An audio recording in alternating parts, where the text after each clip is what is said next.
আপনাদের তো আমি আপনাদের ঘরের ছেলে, তো ঘরের ছেলের জন্য দোয়া করবেন না তো কার জন্য দোয়া করবেন? কথা তো অনেক বলছি, এখন হচ্ছে কাজের সময়। এইখানে তো ধানকে ছিল, এই যে রাস্তার পেশাব দাঁড়ায় আছে, এই আমার মনে আছে 91-এ এই আমি আর লালু সাহেব জিপ নিয়ে পার হয়েছি, কোদাল ছিল গাড়িতে, কোদাল দিয়ে মাটি কেটে কেটে রাস্তা তৈরি করে এখান থেকে কলাপাকা গেছি, কোনো রাস্তা ছিল না। এখন তো এখানে হরহর করে গাড়ি চলে যায়, যায় না?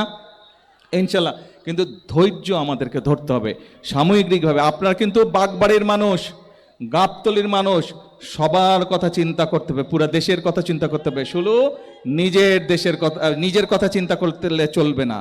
আপনাদের দায়িত্ব হচ্ছে সারা বাংলাদেশের মানুষের কথা চিন্তা করতে হবে, ঠিক আছে? এখন শুধু দোয়া করবেন, এলাকার সমস্যা যেরকম ঠিক করবো আস্তে আস্তে, ইনশাল্লাহ দেশের মানুষেরও যাতে সমস্যার সমাধান করা সম্ভব হয়। আপনাদের তো আমি আপনাদের ঘরের ছেলে, তো ঘরের ছেলের জন্য দোয়া করবেন না তো কার জন্য দোয়া করবেন? কি করবেন তো? ঠিক আছে, তাহলে আজকে আর কথা না, কথা তো অনেক বলছি, এখন হচ্ছে কাজের সময়, ঠিক আছে? বহু বছর দেশের কাজ হয়নি, বহু বছর মানুষ উন্নয়ন থেকে পিছিয়ে আছে, এখন কথা কম কাজ বেশি, ঠিক আছে? আমার সাথে একমত?